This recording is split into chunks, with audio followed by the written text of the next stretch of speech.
ಒಂದು ಕಾಲ ಬಂತು ನನಗೆ, ಮನೇಲಿ ತಿಂಡಿ ತಿಂತಾ ಇದ್ದೆ. ಯಾರಿಗ್ಯಾರು ಮದುವೆ ಆಗಿದೆ ಗಂಡಸರು ದಯವಿಟ್ಟು ತಮ್ಮ ಹೆಂಡ್ತಿರ ಪಕ್ಕದಲ್ಲಿರುವಾಗ ಸ್ಪೀಕರ್ ಆನ್ ಮಾಡ್ಕೊಂಡು ಮಾತಾಡಬೇಡ್ರಿ.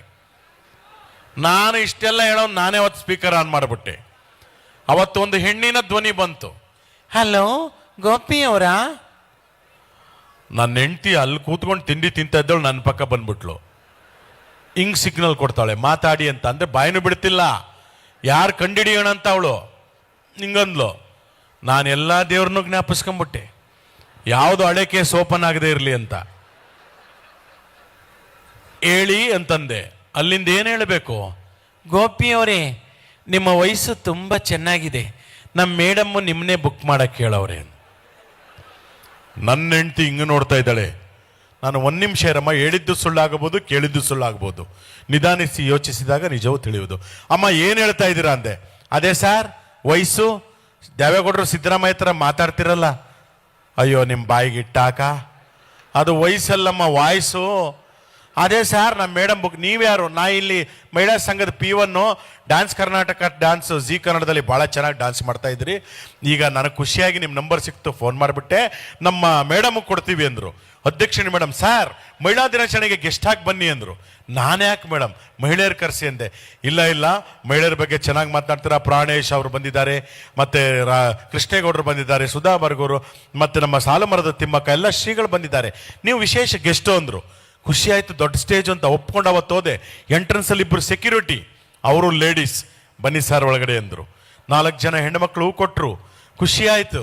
ಒಳಗಡೆ ಹೋಗ್ತೀನಿ, ಒಂದು ಪೋಸ್ಟರ್ ಹಾಕಿದೆ ದೊಡ್ಡದಾಗಿ ಎಂಟ್ರೆನ್ಸಲ್ಲಿ, ಇನ್ನೊಂದು ಹೆಣ್ಣು ಮಗಳು ಪೋಸ್ಟ್ರು, ಕೆಳಗಡೆ ಸೂಚನೆ ಅಂತ ಬರೆದಿತ್ತು, ನೀವೆಲ್ಲೇ ಹೋಗಿ ಪಾಲಿಸಿ ಮಾಡಿಸಿ ಮತ್ತೊಂದು ಮಾಡಿಸಿ ಕಂಡೀಷನ್ ಅಪ್ಲೈ ಅಂತಿರುತ್ತೆ, ಅದನ್ನು ಓದಬೇಕು ನೀವು. ಸಣ್ಣದಾಗಿ ಕೊಟ್ಟಿರ್ತಾರೆ, ಅದನ್ನು ಓದಲಿಲ್ಲ ಅಂದರೆ ನಾವು ಮುಂಡ ಮುಚ್ಕೋಬೇಕಾಗತ್ತೆ. ನಾನು ಆ ಸೂಚನೆನ ಓದಿದೆ. ಆ ಹೆಣ್ಮಗಳು ಪೋಸ್ಟ್ ಕೆಳಗಡೆ ಏನು ಬರೆದಿತ್ತು ಗೊತ್ತಾ? ಇವತ್ತಿನ ಮಹಿಳಾ ದಿನಾಚರಣೆ ಕಾರ್ಯಕ್ರಮಕ್ಕೆ ಕಡ್ಡಾಯವಾಗಿ ಮಹಿಳೆಯರಿಗೆ ಮಾತ್ರ ಪ್ರವೇಶ ಅಂತಿತ್ತು. ಈಗ ನಾನು ಒಳಗಡೆ ಹೋಗೋದೋ ಬೇಡವ ನೀವೇ ಹೇಳಿ. ಕಡ್ಡಾಯವಾಗಿ ಮಹಿಳೆಯರಿಗೆ ಅಂದಮೇಲೆ ನಾನು ತಿರುಗಿಬಿಟ್ಟೆ. ಸರ್ ಅದನ್ನೆಲ್ಲ ತಿಳ್ಕೊಬೇಡಿ, ಅದು ಪುಂಡ ಪೋಖ್ರಿ ಬರ್ತಾರೆ ಅಂತ.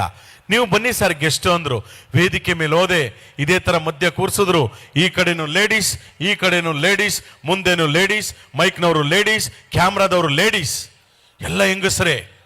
ನಾನು ಕೂತ್ಕೊಂಡು ನೋಡಿದೆ, ಓಹೋಹೋ ಇಷ್ಟೊಂದು ಜನ ಲೇಡೀಸ್. ಅದೇ ಥರ ನಿರೂಪಕಿಯಲ್ಲಿ ನಿಂತ್ಕೊಂಡು, ಈಗ ಮಿಮಿಕ್ರಿ ಗೋಪಿಯವ್ರ ಕಾರ್ಯಕ್ರಮ ಅಂದರು. ಚಪ್ಪಾಳೆ ತಟ್ಟದು ಎದ್ದೇಳಿದೆ. ಕೂತ್ಕೊಳ್ಳಿ ಸಾರ್ ಅಂದರು. ಯಾಕೆ ಮೇಡಮ್ ಅಂದೆ. ನಮ್ಮ ಅಧ್ಯಕ್ಷನಿ ಭಾಷಣ ಆದಮೇಲೆ ನಿಮ್ದಿಲ್ಲ ಅಂದರೆ ಜನ ಹೋಗ್ಬಿಡ್ತಾರೆ ಊಟದ ಟೈಮು ಅಂದರು. ನಾನು ಓಕೆ ಅಂದೆ. ಅಧ್ಯಕ್ಷನಿ ಮೇಡಮ್ ಯಾವುದೋ ಫೋನ್ ಕಾಲಲ್ಲಿ ಇದ್ರು. ಮೇಡಮ್ ನಿಮ್ಮದೇ ಭಾಷಣ ಅಂದರು. ಅವರು ದಿಢೀರಂತ ಎದ್ದೋಗಿ ಅಲ್ಲಿ ನಿಂತ್ಕೊಂಡ್ರು. ಮುಂದ್ಗಡೆ ಯಾರು ಹೆಣ್ಮಗಳು, ಮೇಡಮ್ ನನ್ನ ಗಂಡ ಕೈ ಮುರಿದಾಕ್ಬಿಟ್ಟವನೇ, ಈ ಗಂಡಸರಿಗೆ ಸರಿಯಾಗಿ ಬುದ್ಧಿ ಕಲಿಸ್ಬೇಕು, ಮೊನ್ನೆ ಮೈಸೂರಲ್ಲಿ ಜೋಶಾಗಿ ಭಾಷಣ ಮಾಡಿದ್ರಲ್ಲ ಹಂಗೆ ಮಾಡಿ ಹೆಣ್ಮಕ್ಳ ಬಗ್ಗೆ ಅಂದರು. ಅವರು ಆಯ್ತು ಮಾಡ್ತೀನಿ ಕೂತ್ಕೊಳ್ಳಮ್ಮ ಅಂದ್ಬಿಟ್ಟು ಭಾಷಣ ಶುರು ಮಾಡಿದ್ರು. ಅದೇ ಥರ ಮೈಕ್ ಅಲ್ಲಿ ನಿಂತಿದ್ದಾರೆ, ಇಲ್ಲೆಲ್ಲ ಸಾಲಕ್ಕೆ ಲೇಡೀಸ್ ಮಧ್ಯೆ ನಾನು. ಅವರು ಶುರು ಮಾಡಿದ್ರು, ಈ ಹಾಳಾದ ಗಂಡಸರಿದಾರಲ್ಲ ಅಂದರು. ಅವ್ರ ಕೈ ಹಿಂಗಂದ್ರೆ ಈ ಕಡೆ ಇರೋದು ನಾನೊಬ್ಬನೇ ಗಂಡಸು. ಅವ್ರ ಕೈ ಹಿಂಗಾದ್ರೂ ಹೇಳ್ಬಾರ್ದಾಗಿತ್ತಾ?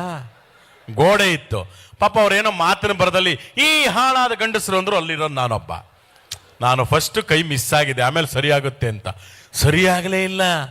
ಶುರು ಆದದ್ದು ಪ್ರತಿ ಸರಿ ಈ ಕಡೆಗೆ ಬರ್ತೈತೆ. ನೋಡೋಕೆ ಈ ಗಂಡಸರು ಅಂತ ಕೈ ಹಿಂಗೆತ್ತಾರೆ.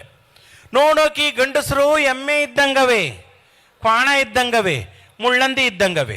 ಇವ್ರಿಗೆ ನಮ್ಮ ಬ್ಯೂಟಿಫುಲ್ ಹೆಣ್ಮಕ್ಳು ಕೊಟ್ಟು ಮದುವೆ ಮಾಡೋದಲ್ಲದೆ ವರದಕ್ಷಿಣೆ ಬೇರೆ ಕೊಡಬೇಕು ನಾಯಿಗೆ ಮಕ್ಕಳಿಗೆ ಅಂದ್ಬಿಟ್ರು. ಅದು ನನಗೆ ತಿವ್ದಂಗಾಯ್ತು. ನನ್ನ ಅಪ್ಪನಾಣೆ ನಾನು ವರದಕ್ಷಿಣೆ ತಗೊಂಡಿಲ್ಲ. ಈ ಭೂಮಿ ಸಾಕ್ಷಿಯಾಗಿ ಹೇಳ್ತಾ ಇದ್ದೀನಿ, ನಾನು ವರದಕ್ಷಿಣೆ ತಗೊಂಡಿಲ್ಲ. ಅವತ್ತೊಂದು ಅಜ್ಜಿ ಇತ್ತು. ಅಜ್ಜಿ ಅಂದೆ. ಏನಪ್ಪ ಅಂತ. ನನ್ನ ಮದುವೆಯಲ್ಲಿ ನಾನು ವರದಕ್ಷಿಣೆ ತಗೊಂಡಿಲ್ಲ ಅಂದೆ. ಅಜ್ಜಿ ಏನನ್ಬೇಕು, ನಿನ್ನ ಮುಸುಡಿಗೆ ಹೆಣ್ಣು ಕೊಟ್ಟಿರೋದೆ ಕೂತ್ಕೊಳ್ಳ ಸುಮ್ಮನೆ ಅಂತು. ಅದೇ ಪರವಾಗಿಲ್ಲ, ಕರೆಂಟು ಇದು ಸರ್ಕ್ಯೂಟು. ಹಳೆ ಮುದುಕಿಯರು ಕೆಣಕಬೇಡ್ರಿ, ಭಾಳ ಕಷ್ಟ ನೋಡಿ. ಹೆಂಗೆ ಕೌಂಟ್ರ್ ಕೊಡ್ತು. ನಾನು ಗಪ್ಚುಪ್ ಅಂತ ಕೂತ್ಕೊಂಡ್ಬಿಟ್ಟೆ. ಅಲ್ಲಿ ಶುರು ಹಚ್ಕೊಂಡ್ಬಿಟ್ಟವ್ರೆ. ಈ ಗಂಡಸರು ಕುಡ್ಕೊಂಬಂದು ನಮ್ಮ ಹೆಣ್ಮಕ್ಳು ಹೊಡಿತಾರೆ, ವರದಕ್ಷಿಣೆ ತಗೊಂಬ ಅಂತಾರೆ, ಹಾಗೆ ಮಾಡ್ತಾರೆ, ಹೀಗೆ ಮಾಡ್ತಾರೆ. ಇಂಥ ಗಂಡಸರಿಗೆ ಸರಿಯಾಗಿ ನಾವು ಬುದ್ಧಿ ಕಲಿಸ್ಬೇಕು, ಇಟ್ಟು ಜಡಿಯೋ ದೊಣ್ಣೆಯಲ್ಲಿ ಬಡಿಬೇಕು, ಚಪಾತಿ ಲಟ್ಟಣಿಗೆ ಲಟ್ಟಿಸ್ಬೇಕು, ಬಡ್ದಾಕ್ಬೇಕು, ನೇತು ಹಾಕಬೇಕು ಅಂತಿದ್ರು. ನನಗೆ ಭಯ ಆಗೋಯ್ತು, ಎಲ್ಲಿ ನನ್ಗೆ ಹೊಡೆದು ಬಿಡ್ತಾರೋ ಅಂತ. ನಾನು ನಿರೂಪಕಿಗೆ ಹೇಳಿದೆ, ಮೇಡಮ್ ನಾನು ಹೋಗ್ತೀನಿ ಅಂದೆ. ಏನು ಹೇಳ್ಬೇಕು ಅವರು, 1 ನಿಮಿಷ ಇರಿ ಸರ್ ಅಂತ ಸಿಗ್ನಲ್ ಕೊಟ್ಟರು.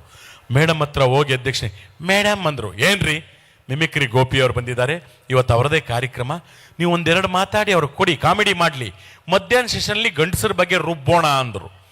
ಮೇಡಮ್ ನೋಡಿ ನನ್ನನ್ನೇನನ್ಬೇಕು, ಹೋ ಗೋಪಿ ಅವರೇ, ಅಯ್ಯೋ ಸಾರಿಪ್ಪ, ನಾವು ರೆಗ್ಯುಲರ್ ಮಹಿಳಾ ಕಾರ್ಯಕ್ರಮ ಅಂತ ಗಂಡಸರ ಬಗ್ಗೆ ಬೈತಾ ಇದ್ದೆ, ಬೇಜಾರು ಮಾಡ್ಕೋಬೇಡಿ, ನಾನು ಹೇಳ್ತಾ ಇರೋದು ಗಂಡಸರಿಗೆ ಅಂದ್ರು. ಗಂಡಸರಿಗೆ? ಹಾಗಾದ್ರೆ ನಾನು ಯಾರು? ಅಯ್ಯಯ್ಯೋ, ನನಗೊಬ್ಬ ಮಗ ಇದ್ದಾನೆ 9 ವರ್ಷದವನು. ಏನು ಜನಗಳ ಮುಂದೆ ನನ್ನ ಕಥೆ ಅಂತ ಸುಮ್ಮನೆ ಹಿಂಗೆ ನೋಡಿದೆ, ಯಾಕೆ ಮೇಡಮ್ ಅಂದ್ರು ಅಂತ. ಅವತ್ತು ನನ್ನ ಹೆಂಡತಿ ಬ್ಯಾಡ ಕಣೆ ಅಂದ್ರೂ ನಮ್ಮದು ಮ್ಯಾರೇಜ್ ಆ್ಯನಿವರ್ಸರಿ, ಮದುವೆ ವಾರ್ಷಿಕೋತ್ಸವ, ಈ ಡ್ರೆಸ್ ಬೇಡ, ಇದು ಹಾಕೊಂಡೋಗಿ ಅಂತ ಕುರ್ತಾ ಶೇರ್ವಾಣಿ ಹಾಕಿ ಕಳಿಸಿದ್ಲು. ಅದು ಹೆಣ್ಣುಮಕ್ಳ ಮಧ್ಯೆ ನೋಡೋಕೆ ಒಳ್ಳೆ ಚೂಡಿದಾರ ಹಾಕೊಂಡು ಕೂತಿರೋ ಹೆಣ್ಣುಮಗಳ ಥರ ಕಾಣಿಸ್ತಾ ಇದ್ದೆ. ಬೇಕಾಗಿತ್ತ ಇದು? ಅದಕ್ಕೆ ನಾವು ಓದ್ ಕಡೆ ಈಗೂ ಆಗ್ತವೆ ಪಾಪ. ಆಮೇಲೆ ಕರೆಕ್ಷನ್ ಮಾಡಿ ಹೇಳಿದ್ರು ಮೇಡಮ್ಮು, ಏನು ಹೇಳಿದ್ರು, ಗೋಪಿ ಅವರೇ ಅಯ್ಯೋ ಬೇಜಾರು ಮಾಡ್ಕೊಬೇಡಿ, ನಾನು ಹೇಳ್ತಾ ಇರೋದು ನಿಮಗಲ್ಲ, ಬೇರೆ ಗಂಡಸರಿಗೆ ಅಂತ ಆಮೇಲೆ ಹೇಳಿದ್ರು ಮತ್ತೆ. ಅಂದ್ರೆ ನೋಡ್ರಿ, ಬೇರೆ ಅನ್ನೋ ಒಂದು ಪದ ಹೋದ್ರೆ ನನ್ನ ಮರ್ಯಾದೆ ಎಷ್ಟು ಹೋಯ್ತು. ಅದಕ್ಕಿವತ್ತು ಒಂದು ಪದ ಬಳಸಿದ್ರೆ ಒಬ್ಬ ನಟನಿಗೆ ಧಿಕ್ಕಾರ, ಕೇಸ್ ಹೋಗ್ತಾ ಇದೆ. ಸದನಗಳಲ್ಲಿ ಒಂದು ಪದ ಬಳಕೆಯಿಂದ ಕೇಸ್ಗಳಾಗ್ತಾ ಇದೆ. ಅದಕ್ಕೆ ನಾವು ಮಾತನಾಡಬೇಕಾದ್ರೆ ಬಹಳ ವಿವೇಚನೆಯಿಂದ ಮಾತನಾಡಬೇಕು ಇವತ್ತು ಅಂತ ಹೇಳ್ತಾ, ಮೊನ್ನೆ ಒಂದು ಕಾರ್ಯಕ್ರಮಕ್ಕೆ ಹೋಗಿದ್ದೆ. ಯಾರು ವಾಯ್ಸ್ ಬೇಕು ಅಂದೆ, ನರಸಿಂಹರಾಜ್ ಅವರು ವಾಯ್ಸ್ ಅಂದ್ರು. ನನಗೆ ಬಹಳ ಖುಷಿ ಆಯಿತು. ಹಿರಿಯ ನಟರು, 100 ವರ್ಷ ಅವರಿದ್ದರೆ ಇವತ್ತು 101 ವರ್ಷ. ಅವ್ರ ಮಗಳು ಸುಧಾ ನರಸಿಂಹರಾಜು ಕೇಳಿದ್ರು, ನಮ್ಮ ತಂದೆಯವ್ರ ಧ್ವನಿ ಮಾಡಿ ನೀವು ಕಾಮಿಡಿ ಕಲಾವಿದರಾಗಿ ಅಂತ. ಅವ್ರ ಧ್ವನಿ ಕಲಿಯೋದು ಕಷ್ಟ. ಹಂಗೋ ಹಿಂಗೋ ಒಂದು ಸಿನಿಮಾದಲ್ಲಿ ಕತ್ತೆ ಜೊತೆ ಮಾತನಾಡೋದು ಕಲ್ತ್ಕೊಂಡ್ಬಿಟ್ಟಿದ್ದೆ. ಅದನ್ನ ಬಿಟ್ಟೆ, ಮಾಡ್ತೀನಪ್ಪ ಅಂತ ಕತ್ತೆ ಜೊತೆ ಮಾತನಾಡೋದು ಹಿರಿಯ ನಟ ನರಸಿಂಹರಾಜು. ಅಯ್ಯೋ, ಹೋದ ಜನ್ಮದಲ್ಲಿ ದೊಡ್ಡ ವಿದ್ವಾಂಸ ಆಗಿದ್ದಂತೆ ಈ ಜನ್ಮದಲ್ಲಿ ಕತ್ತೆ ಆಗಿಟ್ಟು ಬಿಟ್ಟಿದ್ದಾನೆ. ಮಾತಾಡು ಮಾತಾಡು, ನೀನು ಮಾತಾಡ್ಲಿಲ್ಲ ಅಂದ್ರೆ ಕಬ್ನ ಕಾಯಿಸಿ ಬರೀ ಎಳೆದು ಬಿಡ್ತೀನಿ. ಮಾತಾಡಲ್ವಾ? ಹೋಗ್ಲಿ ಬಿಡು ಹೋಗ್ಲಿ ಬಿಡು ಅಯ್ಯ ಅಂತಂದೆ. 4 ಜನ ಚಪ್ಪಾಳೆ ತಟ್ಟಿದ್ರು. ಹಿಂಗೆ ಆ ಧ್ವನಿ ಕೇಳಿದ್ನಲ್ಲ, ಅವನು ಸುಮ್ಮನೆ ಹಿಂಗೆ ನಿಂತಿದ್ದ. ಯಾಕಪ್ಪ ಅಂದೆ. ಯಾವ ನರಸಿಂಹರಾಜು ನೀವು ಮಾತಾಡಿದ್ದು ಅಂದ. ಹಿರಿಯ ನಟ ನರಸಿಂಹರಾಜು ಅಂದೆ. ನಾನು ಕೇಳಿದ್ದು ಆ ನರಸಿಂಹರಾಜು ಅಲ್ಲಣ್ಣ ಅಂದ. ಇನ್ಯಾರು ಅಂದೆ, ರೀಲ್ಸ್ ಅಲ್ಲಿ ಬರ್ತಾರಲ್ಲ ನರಸಿಂಹರಾಜ್ ಬಳ್ಳಾಪುರ ಅಂದ. ಯಾವುದು ಅಂದ್ರೆ, ನಾನ್ ನಿಮ್ಮ ಅಭಿಮಾನಿ ಅಣ್ಣ, ನಾನ್ ನಿಮ್ಮ ಅಭಿಮಾನಿ ಅಣ್ಣ. ಓ ಹೆಣ್ಮಗು ಅವ್ರ ಸ್ವಾಮಿ ತಮ್ದು ಬೆಳ್ತಂಗಡಿ. ಓ ಧರ್ಮಸ್ಥಳ ಬೆಳ್ತಂಗಡಿ. ಮೊನ್ನೆ ಹೆಂಗಾಸೆ ಬಂದಿದ್ವಲ್ರ, ಬರಾಕಿಲ್ವಾ ನಮ್ಮ ಮನೆಗೆ? ಯಾರೋ ಕುಡ್ದುಬಿಟ್ಟವನೇ ನೀರಾಗ್ತೆ. ಈ ವಾಯ್ಸ್ ಮಾಡಬೇಕಿತ್ತಂತೆ. ಇನ್ನೊಂದು ಹೆಣ್ಣು ಮಕ್ಕಳು ಗುಂಪು ಬಂತು. ಅಂಕಲ್ ಮಿಮಿಕ್ರಿ ಮಾಡ್ತೀರಾ? ಹ್ಞೂನಮ್ಮ ಮಾಡ್ತೀನಿ. ಯಾವ ವಾಯ್ಸ್ ಬೇಕಮ್ಮ ಅಂದೆ. ಕಿಪಿ ಕೀರ್ತಿ ಅಂಕಲ್ ಅಂದ್ರು. ಕಿಪಿ ಕೀರ್ತಿ ಯಾವುದು ಅಂದ್ರೆ, ಬನ್ನಿ ಬನ್ನಿ ಜನರೇ ಬನ್ನಿ ಬನ್ನಿ. ಇದು ಮಾತಾಡಬೇಕಿತ್ತಂತೆ. ಅಯ್ಯೋ ಕತೆ. ಇನ್ನೊಂದು ಸಾಂಗ್ ಬಂತು. ಎಲ್ಲ ಅದು ಯಾವ ಮಕ್ಕಳುಗಳೆಲ್ಲ ಹೇಳ್ತವೆ ರಾಷ್ಟ್ರಗೀತೆ ಥರ. ಪಯಮ್ನೆ ಕಲಿಯಲ್ಲ, ಒಂದು ನಮ್ಮ ನಾಡಗೀತೆ ಸರಿಯಾಗಿ ಕಲಿಯಲ್ಲ, ರಾಷ್ಟ್ರಗೀತೆನೇ ಇಂಡಿವಿಜುವಲ್ ನಿಲ್ಸರ್ ಹೇಳಕ್ ಬರಲ್ಲ. ಆ ಸಾಂಗ್ ಫುಲ್ ಹೇಳ್ತವ್ರೆ. ಯಾವುದು? ಹೋಗ್ಬೇಕಾದ್ರೆ ಒಂದೇ ಒಂದು ಮಾತು ಹೇಳಿದ್ಲು ಮಗ. ಏನಂದಲೇ? ಓನಲ್ಲ ನೀನಲ್ಲ ಕರಿಮಣಿ ಮಾಲೀಕ ನೀನಲ್ಲ. ಏನದಕ್ಕೆ ರೀಲ್ಸ್. ಹೆಣ್ಮಗಳು ಮದುವೆಯಾಗಿ ಪಕ್ಕದಲ್ಲಿ ಗಂಡ ನಿಂತವನೆ. ಓನಲ್ಲ ನೀನಲ್ಲ ಕರಿಮಣಿ ಮಾಲೀಕ ನೀನಲ್ಲ. ಅವನು ಕೆನ್ನೆ ಕೊಟ್ಬಿಟ್ಟು ತಾಳಿ ಕಿತ್ಕೊಂಡೋದ. ಇನ್ಯಾವನು ಅಂತ ನೋಡಿ. ಸುಮ್ಮನೆ ಅದನ್ನ ಒಂದು ಹಾಸ್ಯ ಲೇಪನ ಕೊಡ್ತೀವಿ ನಾವು, ಹಾಸ್ಯ ಕಲಾವಿದರು. ಈ ಕರಿಮಣಿ ಮಾಲೀಕ ಯಾರು? ಇವತ್ತು ಶ್ರೀಗಳು ನೀರಾವರಿ ಬಗ್ಗೆ, ರೈತರ ಬಗ್ಗೆ, ಜನರ ಬಗ್ಗೆ ಯೋಚನೆ ಮಾಡಿ ಎಲ್ಲಾ ವಿಧದ ದಾಸೋಹಗಳನ್ನು ಮಾಡ್ತಾ ಇದ್ದಾರೆ. ನಿಜವಾಗ್ಲೂ ಆಧುನಿಕ ಭಗೀರಥರು ಅಂದ್ರೆ ನಮ್ಮ ಸಿರಿಗೆರೆ ಶ್ರೀಗಳು. ಅವರ ಪಾದಾರವಿಂದಗಳಿಗೆ ನಾವು ನಮಸ್ಕರಿಸಬೇಕು. ಪ್ರಕೃತಿಯನ್ನ ಕಾಪಾಡೋದು, ಜನಕ್ಕೆ ಉಪಯೋಗ ಆಗೋದನ್ನ ಅವರ ಮಟ್ಟದಿಂದ ಸರ್ಕಾರ ಮಾಡೋ ಕೆಲಸ ಮಾಡ್ತಾ ಇದ್ದಾರೆ. ಇವತ್ತು ನ್ಯೂಸ್ಗಳಲ್ಲಿ, ಕೆಲವೊಂದು ನ್ಯೂಸಲ್ಲಿ ಯಾವುದು ಇದೇ ದೊಡ್ಡ ವಿಷಯ. ಈ ಕರಿಮಣಿ ಮಾಲೀಕ ಯಾರು? ಇಡೀ ರಾಜ್ಯವೇ ಹುಡುಕ್ತಾ ಇದೆ. ರೈತರ ಸಮಸ್ಯೆ ಬಿಟ್ಟುಬಿಡಿ, ನೀರಿನ ಸಮಸ್ಯೆ ಬಿಟ್ಟುಬಿಡಿ, ಹಾಸ್ಪಿಟಲ್ ಸಮಸ್ಯೆ ಬಿಟ್ಟುಬಿಡಿ, ಇದೇ ನ್ಯೂಸು.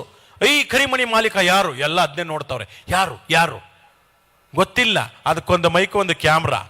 ಬನ್ನಿ ಈಗ ಕರಿಮಣಿ ಮಾಲೀಕ ಯಾರು ಅಂತ ಕೇಳೋಣ. ನಮ್ಮ ಸನ್ಮಾನ್ಯ ಮಾಜಿ ಮುಖ್ಯಮಂತ್ರಿಗಳು HD ಕುಮಾರಸ್ವಾಮಿ ಅವರಿದ್ದಾರೆ. ಅವರ ಹಾಲಿ ಕೇಂದ್ರ ಸಚಿವರು. ಕುಮಾರಸ್ವಾಮಿ ಅವರೇ, ಕರಿಮಣಿ ಮಾಲೀಕ ಯಾರು ಅಂದ್ರು. ಅದಕ್ಕೆ ಅವರು ಏನು ಹೇಳ್ಬೋದು ನೋಡಿ. ನೋಡಿ ಬ್ರದರ್, ಇತ್ತೀಚಿನ ವರ್ತಮಾನಗಳ ಪ್ರಕಾರ ಈ ಕರಿಮಣಿಗಳ ಸವಾಸಕ್ಕೆ ಹೋಗಬಾರದು. ಇತ್ತೀಚಿನ ದಿನಗಳಲ್ಲಿ ಈ ಕರಿಮಣಿಗಳ ಸವಾಸ ಮಾಡಿ ಕೆಲವರು ಜೈಲಿಗೆ ಹೋಗಿದ್ದು ಉಂಟು. ದಯವಿಟ್ಟು ಈ ವಿಷಯಗಳನ್ನು ನನ್ನ ಮುಂದೆ ಪ್ರಸ್ತಾಪ ಮಾಡಬೇಡಿ. ಕರಿಮಣಿ ಮಾಲೀಕ ಯಾರಿರ್ಬೋದು? ಇವತ್ತು ನಮ್ಮ ಸರ್ಕಾರ ರಾಜ್ಯದಲ್ಲಿ ಇಲ್ಲ, ನಮ್ಮದು ಕೇಂದ್ರ ಸರ್ಕಾರ.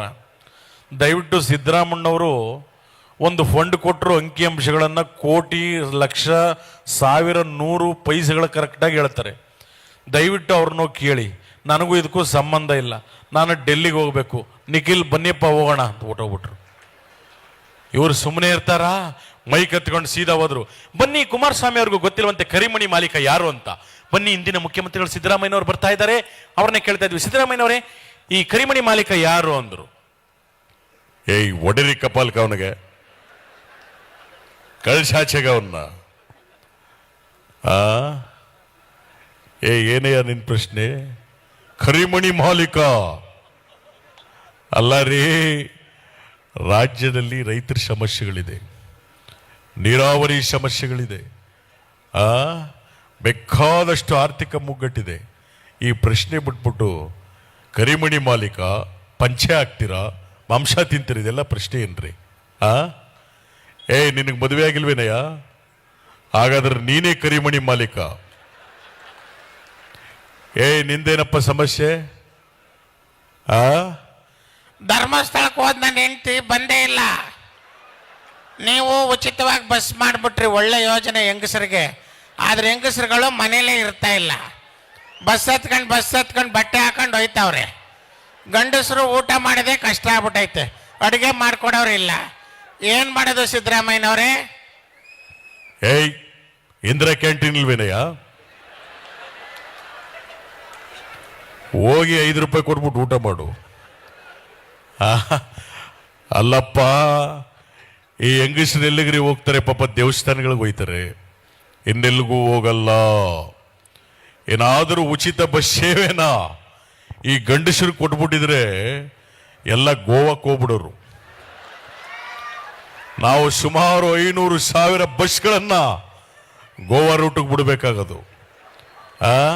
ಪಾಪ ಹೆಂಗಸರಾದಕ್ಕೆ ದೇವಸ್ಥಾನಗಳಿಗೆ ಹೋಗಿದ್ ಬರ್ತಾರೆ, ನೆಲ್ಗೂ ಹೋಗಲ್ಲ. ಆಮೇಲೆ 2,000 ರೂಪಾಯಿ ಕೊಟ್ಟಿದ್ದೀವಿ ನಾವು ಹೆಂಗಸರಿಗೆ ಅಲ್ವಾ? ಯಾರು ಲಾಸ್ಟ್ ತಿಂಗಳು ಬಂದಿಲ್ವೇನಮ್ಮ? ಕೇಳ್ಕೊಳ್ಳಿ, ಇಲ್ಲಿ ಮಾಯಿಕೊಂಡ ಶಾಸಕರವ್ರ ಕೇಳ್ಕೊಳ್ಳಿ ಅವ್ರನ್ನ. ಆ 2,000 ರೂಪಾಯಿ ಏನಾದರೂ ಗಂಡಸರು ಕೊಟ್ಬಿಟ್ಟಿದ್ರೆ ಒಂದಿನಕ್ಕೆ ಒಂದು ಫುಲ್ ಬಾಟ್ಲ್ ಹಾಕೊಂಡು ಬಲಿಕೊಂಬಿಡೋರು. ಅದಕ್ಕೆ ಎಲ್ಲ ಯೋಜನೆಗಳು ಹೆಂಗಸರಿಗೆ. ಯಾವನ ಹೌದವಲಿ ಅವನ್ನ ಕಳ್ಸಾಚೆಗ ಅವನ್ನ. ಅಲ್ಲಪ್ಪ, ಅವನ್ನ ಹೇಳ್ತಾವನೆ ಸಿದ್ದರಾಮಯ್ಯನವರೇ, ನೀವು ಬಸ್ ಭಾಗ್ಯ ಕೊಟ್ರಿ, ಕರೆಂಟ್ ಭಾಗ್ಯ ಕೊಟ್ರಿ, 2,000 ರೂಪಾಯಿ ಭಾಗ್ಯ ಕೊಟ್ರಿ, ಹಾಗೆ ನಮ್ಮ ಪಕ್ಕದ ಮನೆ ಭಾಗ್ಯನ ಕೊಟ್ಟು ಮದುವೆ ಮಾಡಿಸಿ ಅಂತ. No marriage scheme. ಈಗಲೇ ಗ್ಯಾರಂಟಿಗಳಿಗೆ ದುಡ್ಡು ದುಸ್ತರವಾಗಿದೆ. ಆದ್ರಿಂದ ನೋಡಪ್ಪ, ಈ ಕರಿಮಣಿ ಮಾಲೀಕ ನನಗೂ ಗೊತ್ತಿಲ್ಲ. ನೋಡಿ, ಅಲ್ಲಿ ಸನ್ಮಾನ್ಯ ಯಡಿಯೂರಪ್ಪನವ್ರು ಬರ್ತಾರೆ, ಅವ್ರು ಕೇಳಿ ಹೋಗೇನು. ಈ ಮೈಕ್ ಎತ್ಕೊಂಡು ಸುಮ್ಮನೆ ಇರ್ತಾರ? ಕುಮಾರಣ್ಣವ್ರು ಹೇಳಿಲ್ಲ, ಸಿದ್ದರಾಮಣ್ಣವ್ರು ಹೇಳಿಲ್ಲ.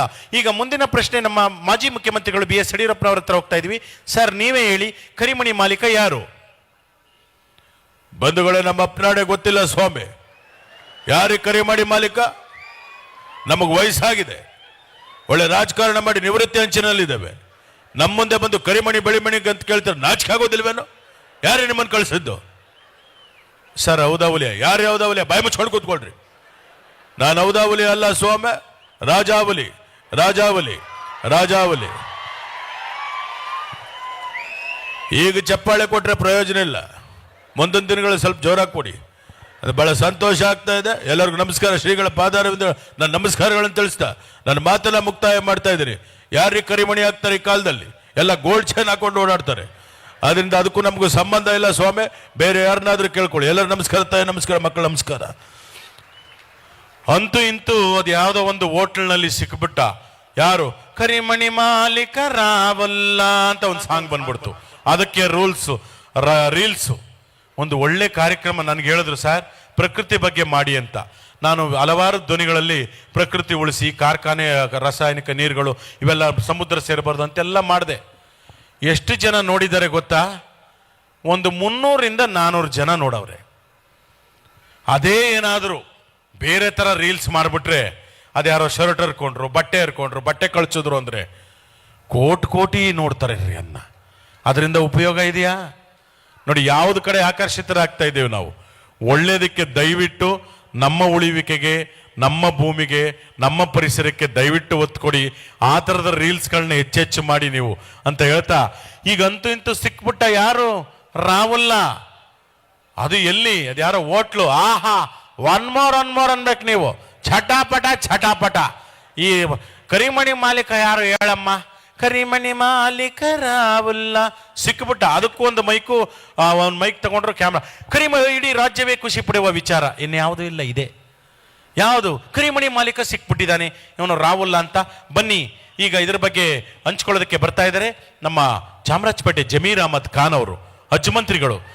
ಚಾಮರಾಜಪೇಟೆ ಜಮೀರ್ ಅಹಮದ್ ಖಾನ್ ಅವರೇ, ಶಾಸಕರೇ, ನೀವ್ ಹೇಳಿ, ಈ ಕರಿಮಣಿ ಮಾಲೀಕ ಸಿಕ್ಬಿಟ್ಟಿದ್ದಾನೆ, ಇದ್ರ ಬಗ್ಗೆ ನಿಮ್ಮ ಅಭಿಪ್ರಾಯ? ಕಂಜಾಜಲೇಶನ್. ಅಬ್ಬಬ್ಬ, ಲಾಟ್ರಿ ಏನ್ ಸಾರ್ ಇದು? ಕರೀದು ಮಾಲೀಕ ಸಿಕ್ಬಿಟ್ಟಿದ್ದಾನ್ರಿ. ನಮ್ದೇ ಸರ್ಕಾರ 24 hours ಕಂಡಿಡ್ದಿದ್ದೀವಿ. ಚಪ್ಪಾಳೆ ತಟ್ಟಬೇಕು, ಚಟಾಪಟ. ನೋಡಿ, ಅದನ್ನೇ ಹೇಳ್ತಾ ಇರೋದು. ಪರಿಸರ ಉಳಿಸಿ, ಶ್ರೀಗಳು ಕೆರೆಗೆ ನೀರು ತುಂಬಿಸಿದ್ದಾರೆ, ಎಲ್ಲ ಸದುಪಯೋಗ ಪಡಿಸ್ಕೊಳ್ಬೇಕು. ನೋಡಿ, ಇಷ್ಟು ಹೇಳಿದ್ರು ಪರಿಸರ ಮಾಲಿನ್ಯ ಮಾಡ್ತೀನಿ ಅಂತ ದೇವರೊಳ್ಳೇದು ಮಾಡ್ತಾ ಇದ್ದಾರೆ ಹಿಂಗೆ. ನಿನ್ ಜನ್ಮಕ್ಕೆ ಹೋಗು. ಕಂಜಾಜೆ ಶಬದಾರ್. ಅಬ್ಬಬ್ಬ, ಲಾಟ್ರಿ, ಥ್ಯಾಂಕ್ ಯು. ನೋಡಿ, ಹಿಂಗೆ ಹೇಳ್ಬಿಟ್ರು. ಹಾಗೆ ಈ ಕಾರ್ಯಕ್ರಮಕ್ಕೆ ಏನಾದರೂ ನಮ್ಮ ಮಾಜಿ ಪ್ರಧಾನಿ ದೇವೇಗೌಡರು, ಹಾಲಿ ಪ್ರಧಾನಿ ನರೇಂದ್ರ ಮೋದಿ ಅವರು ಬಂದಿದ್ರೆ ಹೇಗೆ ಮಾತನಾಡ್ತಾ ಇದ್ರು ನೋಡಿ. ಇವ್ರು ಕನ್ನಡದಲ್ಲಿ ಮಾತನಾಡ್ತಾರೆ, ಅವ್ರು ಹಿಂದಿಲಿ ಮಾತನಾಡ್ತಾರೆ.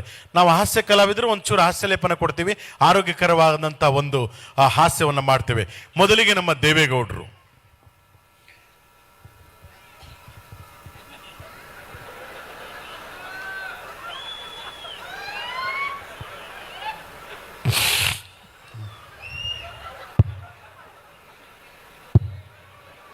ಸೌಂಡ್ ಕೊಟ್ಟಿದ್ರೇನ್ರಿ? ಈ ದೇವೇಗೌಡ ಹುಟ್ಟು ಹೋರಾಟಗಾರ. ರಾಜ್ಯದ ವಿಷಯ, ನಾಡಿನ ವಿಷಯ ಬಂದರೆ ನಿದ್ದೆ ಮಾಡಲ್ಲ. ಮೈಂಡ್ ಇಟ್ಟು. ಅಣ್ಣ, ಪಿಜ್ಜಾ ಬರ್ಗರ್ ತಿನ್ಬೇಕಂತೆ. ಈ ಯಾರಿದು nonsense? Get lost idiot. What rubbish you are talking? ಯಾರಿದು? ಒಬ್ಬ ಮಾಜಿ ಪ್ರಧಾನಿಗೆ ಪಿಜ್ಜಾ ಬರ್ಗರ್ ತಿನ್ನಿ ಅಂತ ಹೇಳ್ತಾ ಇದ್ದಾರೆ. ಯಾರೊಬ್ಬರು ಬೇಜಾರು ಮಾಡ್ಕೋಬೇಡಿ. ಪಿಜ್ಜಾ ಬರ್ಗರ್ ಹೇಗಿರುತ್ತೆ? ಖಾಲಿ ದೋಸೆ ಮೇಲೆ ನಾಯಿ ವಾಂತಿ ಮಾಡ್ದಂಗೆ ಇರುತ್ತೆ.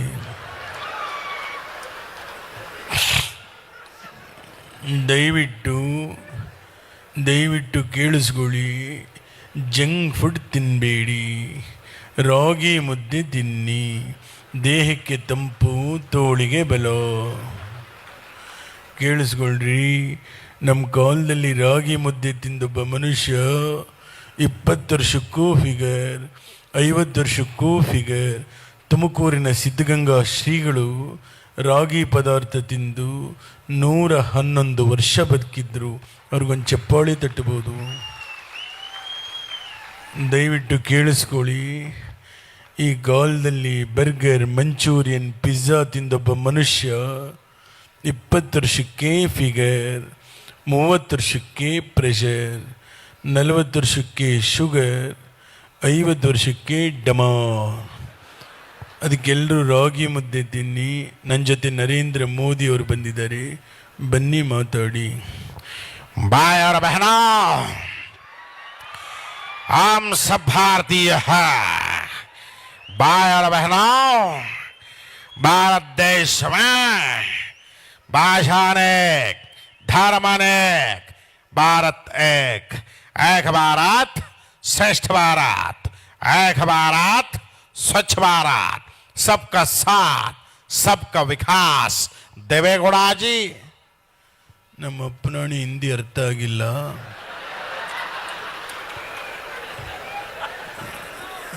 ಸ್ವಲ್ಪ ಕನ್ನಡದಲ್ಲಿ ಮಾತಾಡಿ. ಸಿರಿಗೆರೆ ಶ್ರೀಗಳ ಕಾರ್ಯಕ್ರಮ ತೆರಳುಬಾಳು ಹುಣ್ಣಿಮೆ. ದಯವಿಟ್ಟು ನೀವು ಗೆಸ್ಟು ಕನ್ನಡದಲ್ಲೇ ಮಾತಾಡಿ. ಎಲ್ಲ ಸಿರಿಗೆರೆ ಶ್ರೀಗಳ ಭಕ್ತಾದಿ ವೃಂದಕ್ಕೆ, ಕರ್ನಾಟಕ ಜನತೆಗೆ ನಿಮ್ಮ ನರೇಂದ್ರ ಮೋದಿಯವರ ಶುಭ ಕಾಮನೆಗಳು. ಬಾಯರ ಬಹನ. ದಯವಿಟ್ಟು ಮೋದಿಯವರೇ, ನೀವು ಮಾತಾಡಬೇಕಾದ್ರೆ ಈ ಥರ ಕೈನ ಅಳ್ಳಾಡಿಸ್ಬೇಡಿ.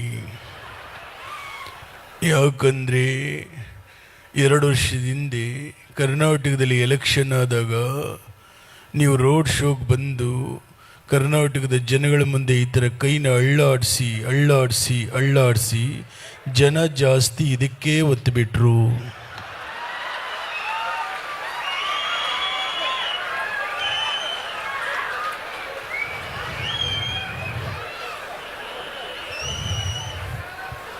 ದಯವಿಟ್ಟು ನೆಕ್ಸ್ಟ್ ಟೈಮ್ ಎಲೆಕ್ಷನಲ್ಲಿ ನೀವು ರೋಡ್ ಶೋಗೆ ಬಂದರೆ ಈ ಥರ ಕೈನ ಅಳ್ಳಾಡಿಸ್ದೆ ಈ ಕೈನಲ್ಲಿ ಒಂದು ಹೂವು ಹಿಡ್ಕೊಂಡು ಅಳ್ಳಾಡಿಸಿ.